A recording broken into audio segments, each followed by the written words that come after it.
Hi, Dr. Momo here. Today we're going to talk about Thrush, that clingy, freeloading guest that keeps sneaking into the boob buffet uninvited.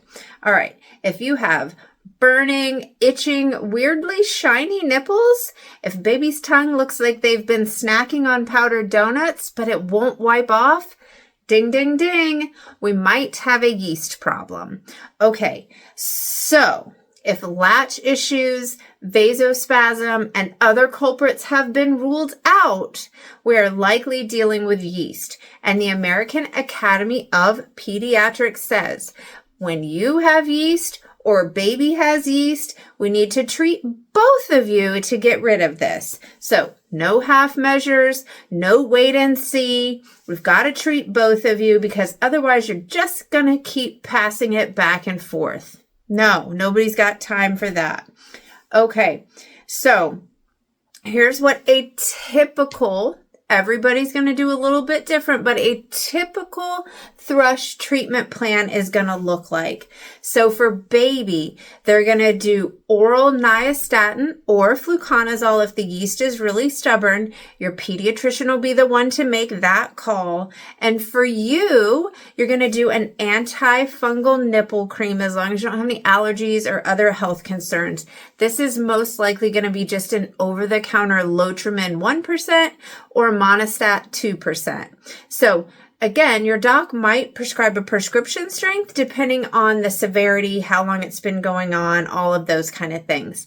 You want to apply that to those nipples after feeds, and then you want to wipe off the excess before the next feed.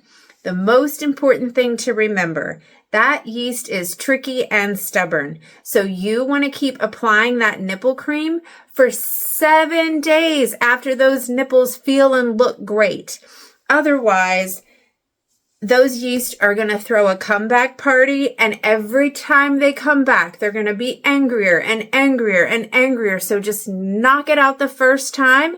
I know it's easy to remember to apply that nipple cream when your nipples still feel like they're on fire and itching and burning, and it gets harder to remember that step once everything has returned to normal.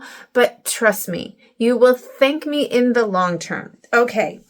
And for the love of happy nipples and baby bottoms, you want to sanitize everything that comes in contact with baby's mouth and your nipples.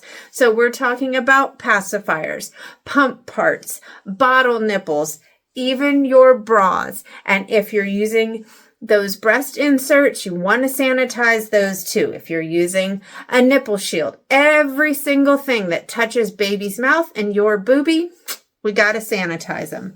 Okay, and remember, again, prevention is going to involve you changing those breast pads often because yeast loves to live in warm, dark environments. So we want to take that away from them. So Thrush doesn't leave quietly. It is stubborn. Talk to your doc. Sometimes you need a stronger plan than what we talked about here.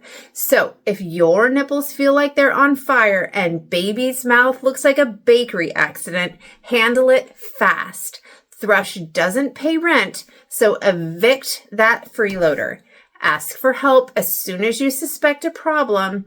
Remember, reach out to your friendly IBCLC, your OB, your PED, somebody, anybody. Get your healthcare team involved. Until next time, do good, kiss the baby, love yourself. Toodles!